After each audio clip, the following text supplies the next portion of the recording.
Mobile নম্বরের সমস্যার কারণে সঞ্চয়পত্র ক্রয় করতে পারছেন না? তাহলে ভিডিওটি আপনার জন্য। ধরুন আপনি ২০২২ সালে একটি সঞ্চয়পত্র করেছিলেন। আপনি ধরুন একজন পুরুষ, আপনি ৩ মাস অন্তর একটা সঞ্চয়পত্র করেছেন, ৩ মাস অন্তর মুনাফা ভিত্তিক।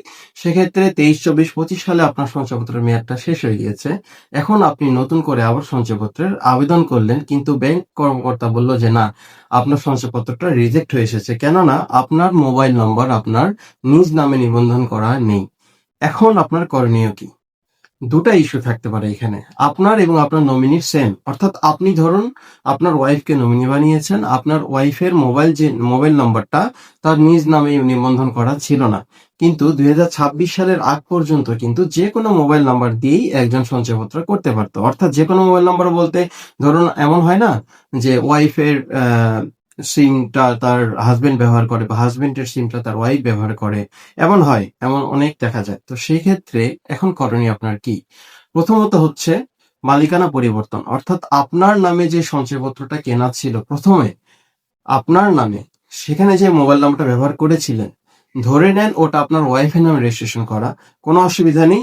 আপনার ওয়াইফের নামে যে রেজিস্ট্রেশন করা ছিল সেটা থেকে আপনি আপনার নামে মালিকানাটা চেঞ্জ করে নিয়ে নতুন করে যখন আবেদন করবেন তখন সঞ্চয়পত্রটার আবেদন সাবমিট হবে এবং প্রপারলি সঞ্চয়পত্রটা হয়ে যাবে।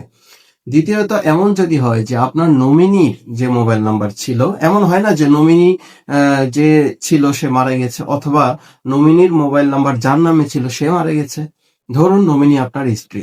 আপনার ওয়াইফ তার বাবার নামে নিবন্ধন করা সিমটা ব্যবহার করে, অথবা তার মায়ের নামে নিবন্ধন করা সিমটা ব্যবহার করে, এবং এমন হতে পারে তার বাবা বা মা মারা গিয়েছে।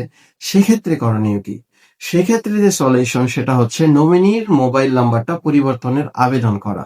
অর্থাৎ আপনার যেই সঞ্চয়পত্রটা করা ছিল, আগের দেখবেন একটা সার্টিফিকেট আছে, একটা গ্রাহক কপি আছে, ক্লায়েন্ট কপি। ওই গ্রাহক কপি এবং সার্টিফিকেট এবং আপনার ভোটার আইডি সহ আপনি যেই শাখায় আপনার অ্যাকাউন্ট সোনালী ব্যাংকের, সেই শাখায় যেয়ে আপনি নমিনির মোবাইল নাম্বার পরিবর্তনের আবেদন করবেন। অর্থাৎ আপনার নমিনির মোবাইল নাম্বারটা আগের যে নাম্বারটা দিয়ে রেজিস্ট্রেশন করা ছিল ওটা কিন্তু সঞ্চয়পত্রের ডাটাবেজে সেভ হয়ে গেছে। আপনি কিন্তু নতুন করে, এমন না যে আপনি নতুন করে আরেকটা সিম দিলেন, সেটা আপনার নাম, আপনার ওয়াইফের নামে বায়োমেট্রিক করা, ওটা দিয়ে কিন্তু সে আর সঞ্চয়পত্র করতে পারবে না। অর্থাৎ আগের যে মোবাইল নাম্বার সেটা ডাটাবেস থেকে ডিলিট বা রিমুভ না করা পর্যন্ত কিন্তু নতুন করে আর কোনো সঞ্চয়পত্র করতে পারবে না। তাহলে করতে হবে কি? সঞ্চয়পত্রের জন্য মানে মোবাইল নাম্বার চেঞ্জের জন্য আপনার সঞ্চয়পত্রের আগের ডকুমেন্টস নিয়ে এসে মোবাইল নাম্বার পরিবর্তনের আবেদন দিতে হবে ব্যাংকের কাছে। এটা মোটামুটি একটু লেন্দি সময় লাগে। তবে যদি ব্যাংক কর্মকর্তারা এটা দ্রুততম সময়ে পদক্ষেপ নেয় তাহলে কিন্তু হয়ে যায়। তাহলে আশা করি মোবাইল নাম্বার সম্পর্কে আর কোনো অসুবিধা হবে না। যদি কোনো সমস্যা ফেস করেন অবশ্যই আমাকে মেসেজ করবেন অথবা আমার পোস্টে কমেন্ট করবেন। ধন্যবাদ।